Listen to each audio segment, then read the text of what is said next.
What's going on, everybody? Today I'm going to be bringing you my top 10 best movies of 2019. I know this video is coming out a little bit late. I think it is the 9th of 2020 already, January 9th, 2020. No, it's a little bit late. I went back home for the holidays. I got back recently and had to play catch up with movies because I didn't see a lot of movies while I was back home.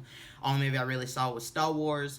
So I had to get caught up on Uncut Gems, Little Women, Cats, all these other movies. So, past couple days have been a little hectic for me at the movie theater, trying to get caught up on everything.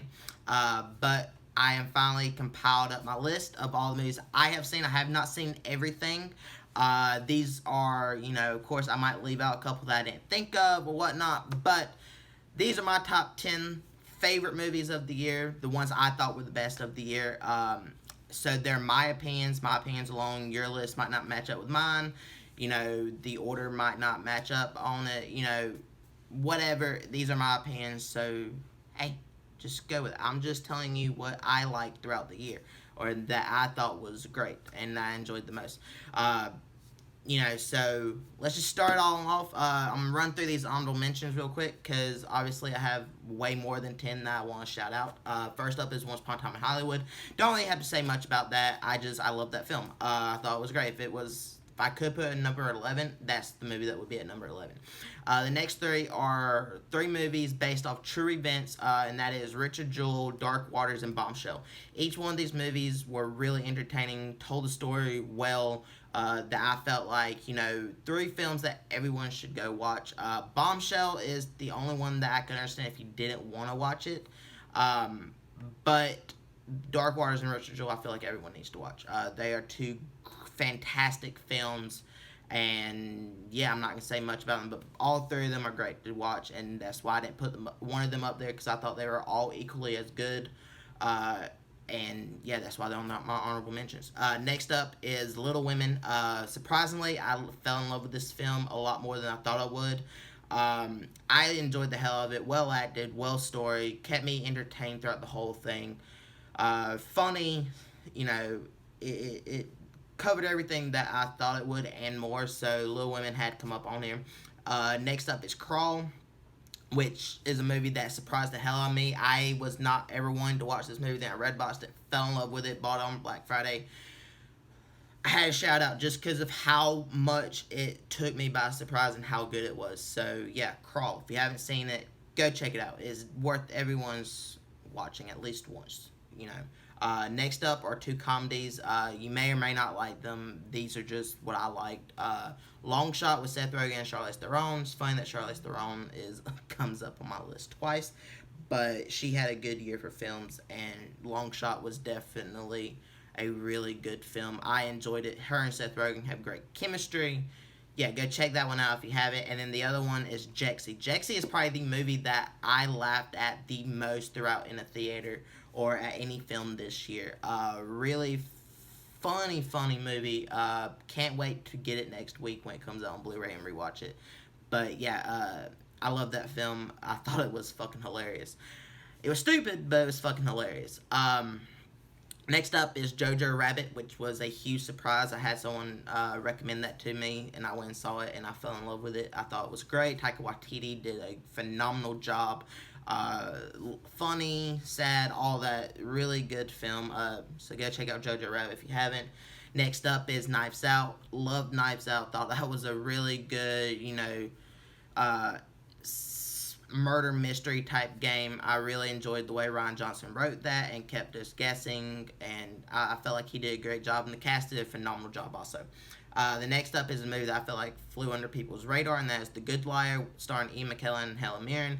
These two have great chemistry. They're great in this movie. It's slow paced. It's a lot of dialogue, but the end twist is real worth it, and it all pays off in the end. So really good film.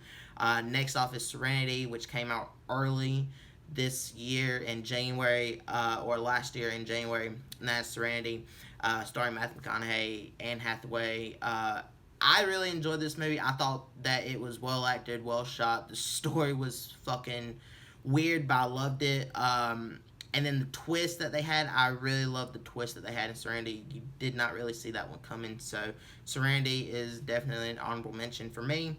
And next up is Marriage Story, which is a Netflix original starring Adam Driver and Scarlett Johansson, and it follows a couple going through a divorce about their kid and stuff. This movie can be really hard to watch at times. It's really awkward to watch these people go cutthroat against each other in like a courtroom or whatnot. It's really hard to watch at some points, but it's a really good filming. It's on Netflix, so you have no reason not to watch it.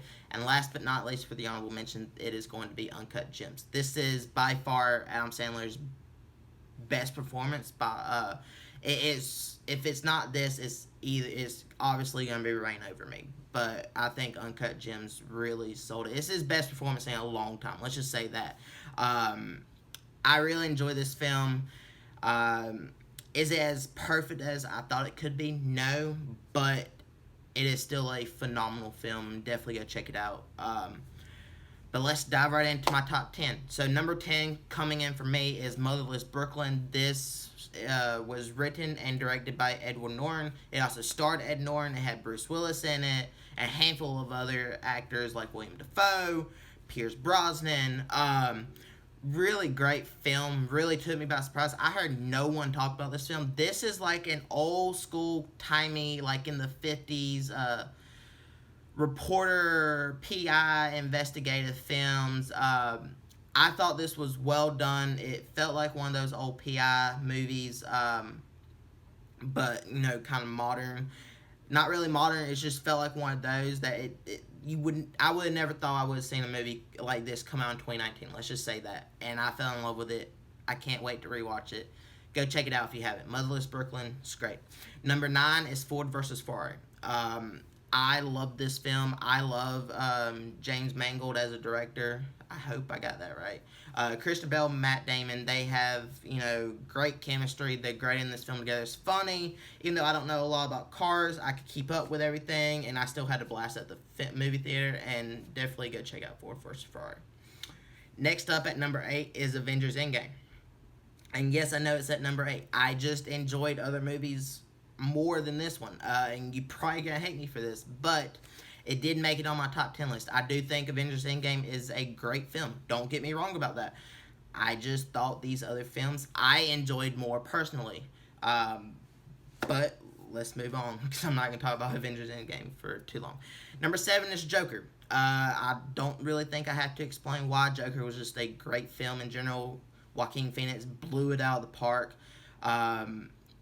Since, you know, my favorite performance of this year is not going to get an Oscar nomination, I hope that he does, because he was my second favorite performance. I'll get to my favorite performance, but yeah, Joker is phenomenal. It's out on 4K and Blu-ray and digital. Go check it out if you haven't already seen it. It's fucking great. Even if you're not a superhero fan, just go check it out. I feel like everyone should watch that movie. Next up at number 6 is Doctor Sleep. Doctor Sleep, holy shit, I fell in love with that. I can't wait to rewatch this movie. Ewan McGregor is fucking phenomenal in it. I am going to say it out there. I'm going to put it out there. I enjoyed Doctor Sleep more than The Shining. I said it. The Shining's a great film, but I enjoy Doctor Sleep more. I really do. I feel like it's more watchable than The Shining. But yeah, I'm going to move on past that. I said that. Doctor Sleep, I enjoyed. Number 6 on my list. To the top 5 now. Number 5 is How to Train Your Dragon 3. I think I have a review for this one, if I'm not mistaken. If not, I know I have an unboxing, which I talk about it.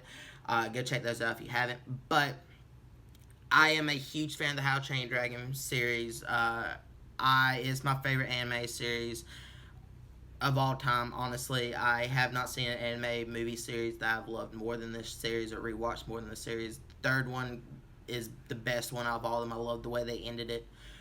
Just great film in general. How to Train Your Dragon 3. Number 4 is Zombieland Double Tap. This was a good sequel to the original Zombieland, which I love, but I actually like Double Tap a little bit more than the first one. I thought, the new additions to the cast was great. The old cast reassembled, still had their witty chemistry after all these years. You can tell all the actors having fun. I saw Zombieland Double Tap 3 times in theaters. Absolutely love this film. Surprisingly, it's not up higher on my list, but still a great film. If you like the first one, you'll like the second one. Coming at number 3 is It Chapter 2. I fucking loved it, Chapter 2. I loved everything about it. I loved the ending. I do wish Pennywise was in it more, but I loved the way that they flashed back between the adult characters and the kid characters. And I look at this as one long movie, not as two separate movies, like it's kind of intended to, because it's one long book.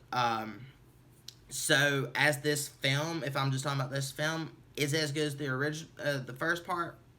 It's about this. It's close. It's maybe not as good, but it's close enough to the first part. I don't know. I fell in love with it. Chapter 2. I loved it. Bill Skarsgård knocked it out of the park. The whole adult cast knocked it out. I can't wait for him to release the director's cut that he has, that he talked about. Because I remember when it came out, he was talking about the director's cut and combining the 3-hour-long edition of It Chapter 2 or 4-hour-long edition of It Chapter 2 with the first part, making one big, long supercut of the film. I hope he does that, but I at least hope we get the director's cut that he was talking about. Number 2 is Glass. I know this got a lot of mixed, reviews, and critics didn't like it or they did. I loved it. I love Split and I love Glass. I've watched Glass so many times, I still fucking love it. James McAvoy as this character, this is where I think the best performance for the Oscars should go to this year. I feel like James McAvoy was the best performance out of all of 2019. No one matched him, and he did, how many movies did he did? He did 3 movies last year. Glass, It, and X-Men. He had all 3 of those come out, and I think he had another one, if I'm not mistaken. I can't remember what the other one was, but I know those 3. This man had 3 movies come out in the same year. 3 gigantic movies come out in the same year. And Glass was the best performance out all of that. And it came out so early in 2019 that, honestly, I wasn't sure that it was going to get broken for my number 1 pick because I loved it so much. I was hoping it would, but it was number 2 until I saw Star Wars Rise of Skywalker, which brings me to my number 1. I know this movie, and y'all are probably not going to agree with me. I don't give a flying fuck. Like I said, this is my opinion. Rise of Skywalker, to me, was a perfect fucking Star Wars movie. I have seen it twice now. I can't wait to see it again. As soon as the credits roll, I want to rewatch it. I fucking love this movie. This is probably my favorite Star Wars movie, which I know is saying something, but to me, the third one in the trilogies are always the best one. Return of the Jedi was my favorite one as a kid. Revenge of the Sith is the best one as the prequels, and now Rise of Skywalker is the best one. The third one in Star Wars movies normally are on, in this saga at least, are the best ones, in my opinion. But Rise of Skywalker is fucking great. I love the way they wrapped everything up. I don't have any questions. I know people have questions that didn't get answered. To me, everything got answered, or it was obvious enough that I could just fill in the blank myself. That made me happier with it. But I fucking love this film. That's my number 1 pick. I am definitely going to be checking it out. So, yeah, comment down below. Let me know what you guys thought were the best films of this year. Do you agree with my list? Do you not? Do you agree that Star Wars is number 1? Do you think it's the worst movie of the year? Let me know all that down in the comments. Let me know what you put on your list. What was your favorite film? Like I said, what was the order of your list? I want to know, like, if I have the same movies all on your list, but they're in different orders, I'd like to see that. Or if I missed anything that I didn't see that you'd like to recommend, let me know all that down in the comments. Also, I will be doing my top 10 worst films of this year, so that should be fun. Also, it wasn't a good year for bad films, actually, which was really nice, or really shocking, but I'll talk more about that in the worst video, top 10 worst movies of 2019, if I can fucking talk. But yeah, guys, comment down below, let me know all that stuff. In the description, I have links to all my social media accounts, so follow me over there, and then like, subscribe, share the video with everyone, and hit the little bell icon for more content like this. I'll catch you guys in the next one. Goodbye. Would you fuck me? That fuck me. That fuck me so hard.